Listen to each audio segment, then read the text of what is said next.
Sina Beauty, Nicole, Robbie at EJ. Mga kabataang may big dream para sa sarili at pamilya. Pero sa loob ng bahay ni Kuya, pinatunayan nilang meron din silang big heart para magmahal. Mga young hearts na natutong mas bumilis ang pagtibok sa loob ng bahay. Si Beauty, dala ng pagiging prangka at palaban. Hindi itinago ang naramdamang paghanga kay Alex.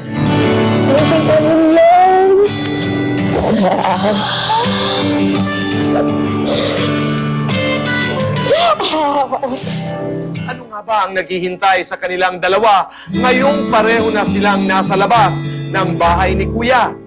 Si Nicole, mula sa pagiging tahimik, unti-unting ipinakilala ang sarili ng magkahulugan sila ng loob ni Joseph. But I just realized that we'd be perfect for each other and we'll never find another chance. Pero sa kanilang pagkakamabutihang loob, some people hindi comfortable sa closeness nila. I'm not doing anything. If you need to hold me something, okay?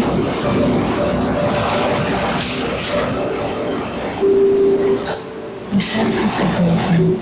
Nicole, hahamakin nga bang lahat masunod lang ang nararamdaman para kay Joseph?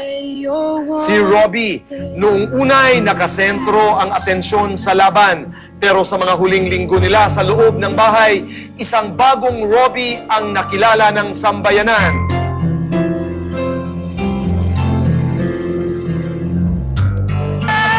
Five, 3, 4, 5. May itinatago nga bang damdamin si Robbie para kay Nicole? Sa larangan ng pag-ibig, safe pa rin bang lumaban ang ating True Blue at si Nian?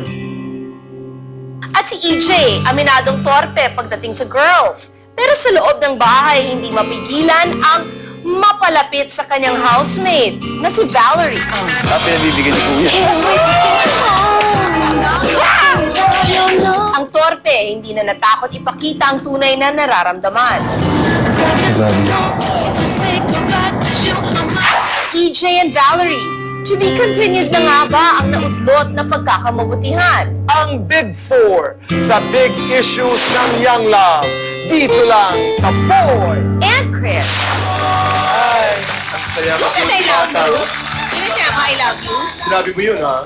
Dinidinig namin lahat, I love you. Yes, So I wait, love you. ngayon, pag I love you, that means tayo na? Siguro po. Sandali. Nung sinabi mo I love you, sinagot ka ba?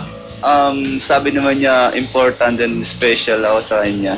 Pero Teka muna, sandali. wala pa po, wala Nung pa. sinabi mong I love you, sabi niya, importante ka sa akin. Ganon? Special ka? Special ka sa akin. Ganon?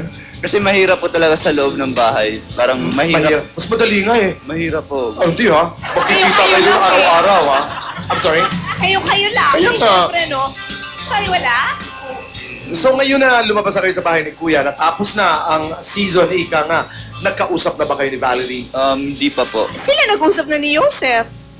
No? Nag-usap diba na kayo? you talk? Not about that. Ano lang? Not about what? love. About what did you talk about? Wala lang, catch up on things. Oh, wait. May message siya for you. Let's watch it. Ha? First ko kasi nakita nung pumasok ako si Valerie. So sabi ko, grabe. Tapos after a few weeks, ako lang napansin si Nikki. Tapos sabi ko, ba't di ko ito napansin nung tapos yun, napansin ko. Tapos tuloy-tuloy. Hindi pa rin naman wala yung naramdaman ko sa kanya sa loob ng bahay. Parang sarap talaga yung feel nung nalapitan ko na siya for the first time after ko ma-evict. Yun lang yung first time kong nalapitan si Nikki. Kaya sarap. Parang hindi ko siya nakita ng ilang months. Tapos nakita ko ulit siya.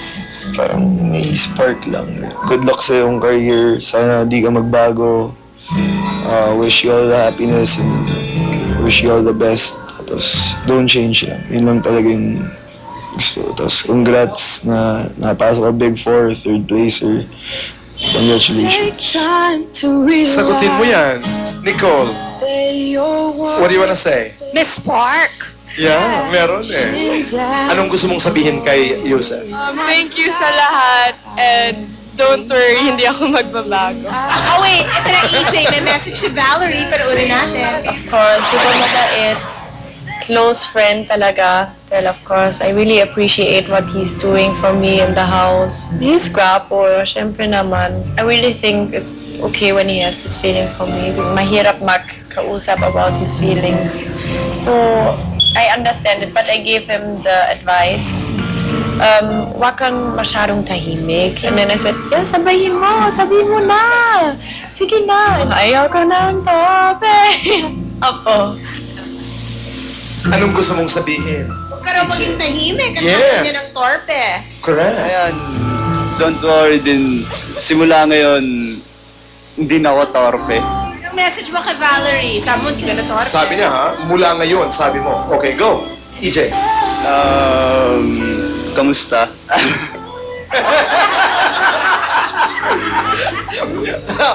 I find that very fresh. I mean, you know, they're very young and fresh.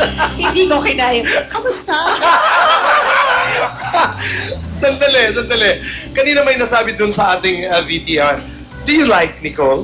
Meron ka bang kakaibang nararamdaman para kay Nicole na hindi bilang kapatid o Na parang- sister? Yes. Pare-pareho lang po lahat talaga. Pare-pareho lang daw. Talagang ayaw bumigay ni Rocky. Now, but I understand that. I understand. Wala kang nililigawan ngayon. Ngayon po, maybe, Ah, kaya pala. Meron, Chrissy. Meron. Civilian or showbiz?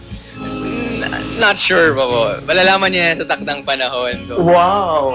Nalilaman ganito. Sa takdang panahon, nagpadala ng mga katanungan si Kuya Sa pagbabaligyan ng Boy! Chris! Bata ang Pinoy!